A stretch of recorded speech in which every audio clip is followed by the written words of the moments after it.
Today, we are going to embark on the true health anxiety recovery path together, my friends. We are going to discuss the middle way, a place where so many anxiety recoverers get to during their transition away from health anxiety and towards true inner peace and freedom, the ability to live your life without having to be so frantically connected to every single anxiety symptom that you experience and giving all of these symptoms some kind of a catastrophic misinterpretation that you believe will take you down the path towards disease and illness. Today is that day. I'm going to make it very obvious as to what the middle way is because I have very important points, 3 in fact, that are connected to the middle way that will take you out of health anxiety and towards inner freedom, my friends. Now, this idea of the middle way came to me during my healing journey because I realized that deep within me, there was a part of me that was leading me in directions that were very overly dramatic.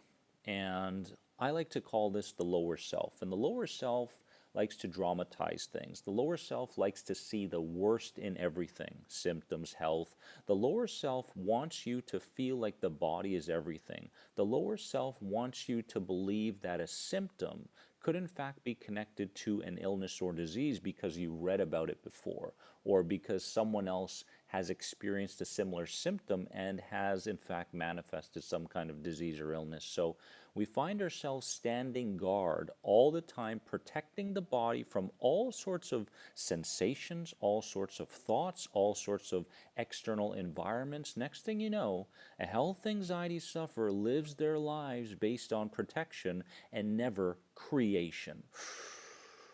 That's a more than anxiety moment right there. Take it in, my friends. Right there. Right there.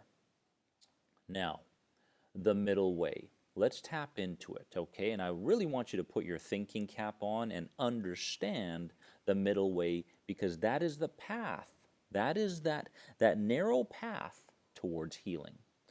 First point in connection with the middle way. The middle way is that sacred emotional space that doesn't play into the worries and fears in relation to physical symptoms and also doesn't play into the ecstatic feeling when these symptoms aren't present either. Ooh. Now let's understand this a little bit, okay?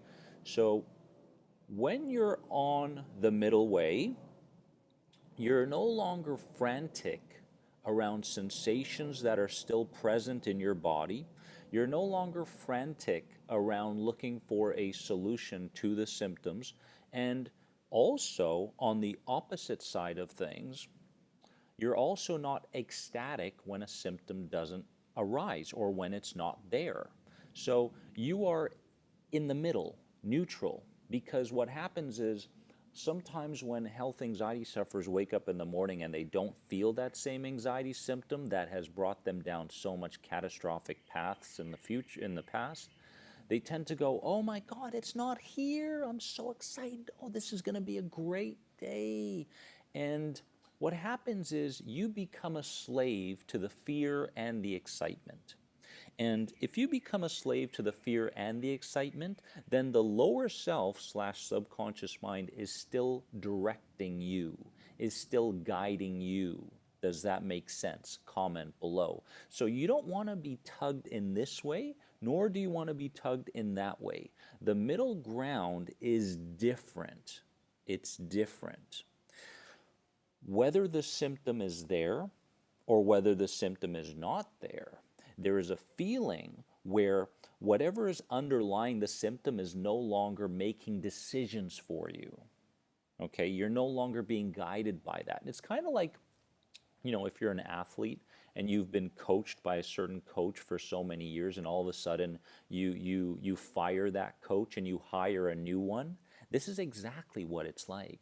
So you need to go, you know what, everything that perpetuates my health anxiety coming from that old coach, he's fired or she's fired and I'm hiring a new coach. And in the beginning, in that new relationship, it feels strange, it feels awkward, it feels new, it feels unfamiliar, and you must embrace these things.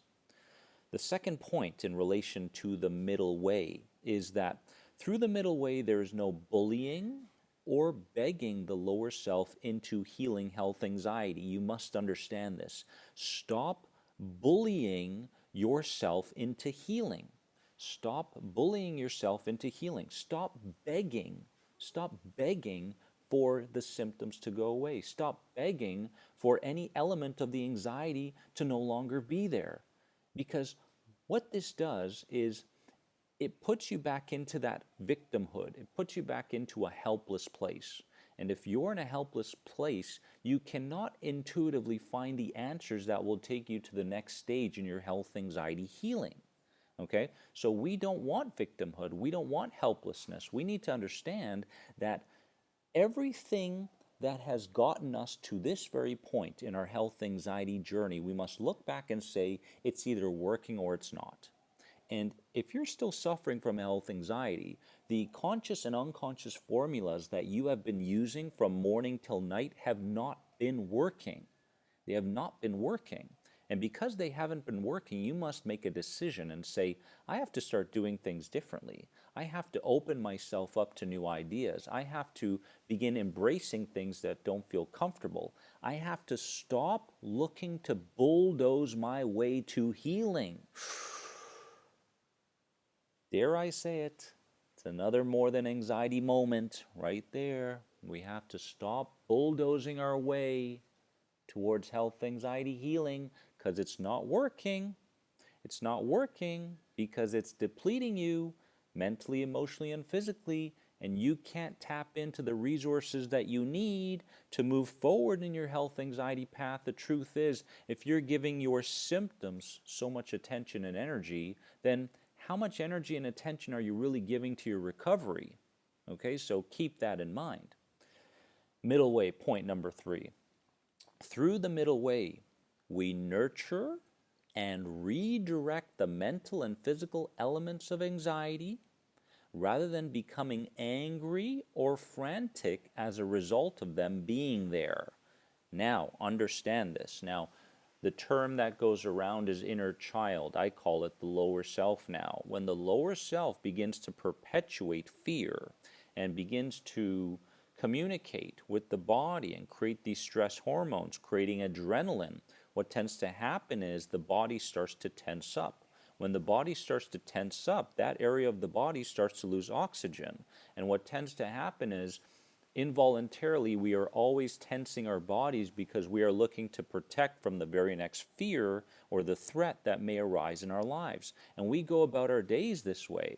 Next thing you know, early in the afternoon, we're looking at our legs going, why are my legs so tight? There's nothing going on. It's just a regular day. Well, to you, consciously, it's a regular day. But to your lower self, it's been working so frantically hard to try to keep you safe and away from danger that you haven't recognized the tension that you've been filled in your body all this time. So we need to nurture, and redirect the elements of anxiety, my friends. Now, this is not easy. This is like finding a new girlfriend or finding a new boyfriend. In the beginning, it's kind of like, it's awkward, like, oh, how are they going to act if I do this? If I say this, what's going to happen, right? If I order this, are they going to think I'm this or that? So you're getting to know somebody, and they're getting to know you. Just like the lower self, you're starting to get to know your lower self based around the symptoms, because these are all messages coming from the lower self. You're starting to get to know the lower self, and you're responding rather than reacting. Okay? So you're no longer a reactor, right? Looking for answers and solutions in the external world. Oh, Google, what could it be? Oh, I need another doctor appointment. Oh, God, I have to call my friend. This used to be me for so many years until I realized that the answers are on the inside. But the only way to find those answers is for me to be quiet, right? So I began to embrace silence more than I was involved with the noise that was coming from the lower self, okay? So As you go about your day, you have to come at it from a nurturing and redirecting place. Symptom shows up, you nurture it. Symptom shows up, you redirect it based on the messages that it's sending. The body feels tired, you nurture the body, okay? You feel some kind of a mental threat, an idea that just crossed your mind, okay, that's fine. You don't have to fall for that idea. You can either allow that idea to come and go based on the other 60,000 ideas you get per day, or you can redirect that idea to a new idea. It's completely up to you intuitively. But either way, as long as you understand that you need to nurture and redirect and guide the elements of your anxiety instead of fall for the catastrophic interpretation that comes with them, you're on the right path. You're going to know what to do, right? So we want to leave a place of franticness and we want to enter into a place of nurturing. And if we can do that to our inner worlds, we're going to realize that the biggest reason for why we're here with health anxiety at this point in our lives is because we've been out of rapport with our lower self / inner child for far too long. This relationship has been one-sided. The body screams, we react and we run from it. The body screams, we look to stuff it down, creating more health anxiety and confusion along the way, right? The mental chatter tries to get our attention, and we fall for the mental chatter rather than realize that all of this is coming from a protective and habitual place. Okay? So I want you to know that no matter where you are in your health anxiety healing journey right now, you're exactly where you need to be. And there's something that you needed to hear from this video that spoke to you, and I want to hear from you.